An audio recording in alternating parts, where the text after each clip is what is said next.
It is fair to say that this was, in fact, the first major thriller of the 2025 edition of the Indian Premier League. Sure, we've seen run fairs so far, but most of them were foregone conclusions. This was the first match where you couldn't really pick a winner from the get-go. In fact, in the second innings, you thought Delhi were in big trouble when they lost 5 wickets very early. But then, thanks in no small part to Ashutosh Sharma's blitzkrieg efforts, they ended up limping home with 1 wicket to spare. And it was real edge of your seat stuff, but this could in some ways be seen as a moral victory for the Lucknow Super Giants, which then brings us to our second major talking point. Their temporary and very stitched together bowling lineup actually ended up doing very well. Now, coming into this game, there were injury concerns aplenty for LSG. They had Mohsin Khan missing, they had Mayank Yadav missing, they even had the likes of Avesh Khan unavailable. In fact, so thin were their pace bowling lineups that they had to sign Shardul Thakur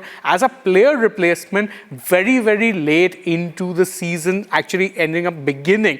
And therefore, it was actually a real test for them to even put together a competent bowling lineup. The fact that they could take it this deep against a rather formidable DC batting lineup, well, that in itself tells you everything you need to know about just how well they did. And even though it was a loss that could be characterized by some missed stumpings from Rishabh Pant and even a few questionable captaincy calls, there is a lot that can be said about this being a positive for LSG as well. In fact, the other positive, which brings us to the third major talking point, is just how well the likes of Mitchell Marsh and Nicholas Pooran did whilst they were batting. And it was really a sight to behold, watching both of these destructive top order batters absolutely destroying what was a very, very good Delhi Capitals bowling lineup. In fact, on paper, they had the much stronger bowling lineup, the Capitals, but you wouldn't have known it looking at the kind of carnage that Marsh and Nicholas Pooran ended up inflicting when they were in the middle. In fact,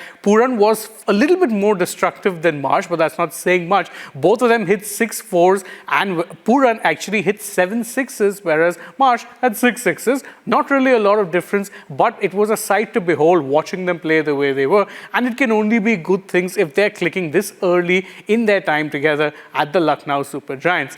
The one other big positive for DC, aside from, of course, in fact, the victory that they ended up getting, was just how well their 2 main spinners ended up doing. Because whilst it was a day to forget for all of the pacers, and yes, you could say that for Mitchell Starc too, despite the fact that he got 3 wickets on his DC debut, he ended up conceding a lot of runs. The spinners actually ended up holding good. Akshar Patel, in his first game as the new captain of Delhi Capitals, did rather well, was very economical. He didn't get a wicket, but dried up the flow of runs. Kuldeep Yadav did the same, but also snagged a couple of wickets in the process. And overall, it was a very good showing by both the spinners. And in the end, you can say that their economical bowling ended up ensuring that DC had a smaller target to chase, because it's easy to believe that if LSG had maybe 20 more runs on the board, they could have been the ones walking out the winners in this particular game. But what do you guys think were the major talking points from this particular match? You can let us know that in the comments, and don't forget to stay tuned to Republic World and Republic Sport Fit for more such interesting content from the world of sport.